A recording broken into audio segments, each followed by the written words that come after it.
Hi guys! Good morning! Welcome nga dito sa aming short video for today. Wala kaming vlog ni Craig guys. Pasensya na kayo. Sobrang busy talaga namin. Kaya hindi ako nakaka-vlog ng mataas-taas.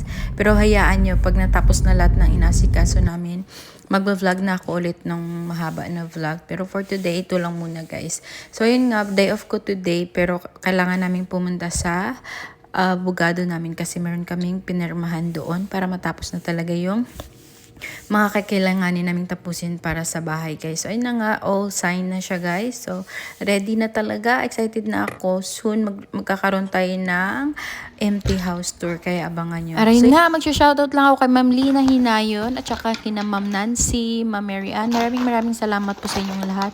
At sa iba pa po magpapa-shoutout next time, comment lang po kayo sa video na to at shoutout namin kayo sa susunod na video. So yun na nga guys, pasensya talaga kayo at wala tayong ma-upload na mahaba-habang video. So ito lang muna sa ngayon.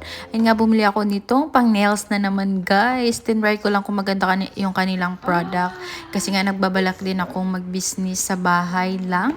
Mag-accept ako ng client ng magpagawa ng nails sa bahay namin soon. Kaya nagko-collect na ako ng mga gamit guys. So ayan, so far maganda naman tong nakuha ko. Kaya let's go, let's look at it. At ayun nga, yung asawa ko kandyan din sa tabi ko. Super supportive talaga nitong asawa ko guys sa lahat ng mga gusto kong gawin. Lagi lang siyang nakasupport. At sa totoo lang, siya pa talaga yung nag-order niyan para makuha ko siya sa online.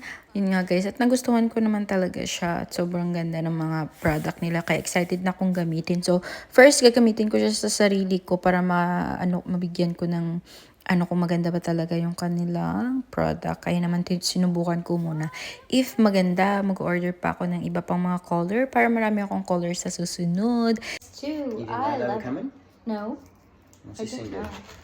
Yeah, this is the one. If you put the powder and you have to do that. Oh, I can use this to my... Yeah, it's really cute. So this is my favorite color because I'm planning to make them as an ombre. So I think you can also use like a dipping acrylic. This is just white, isn't it? Yeah, that's just clear because you need to. Oh, that's clear. That's oh, you need to go after the bottom. color. You have to put clear, like top coat clear. Yeah. Sweet tooth. Yep, that's what I want. And this is This one looks cool. Yeah, I like that, but I want to use that just one. I love it. What was that? This one iced out. Iced out. Okay.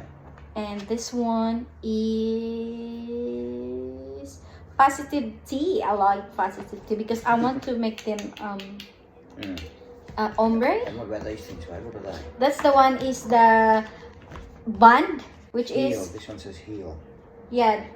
First, you have to use this. Okay. The band. At ayun na nga guys, hanggang dito na lang ulit. See you again on our next video. Bye!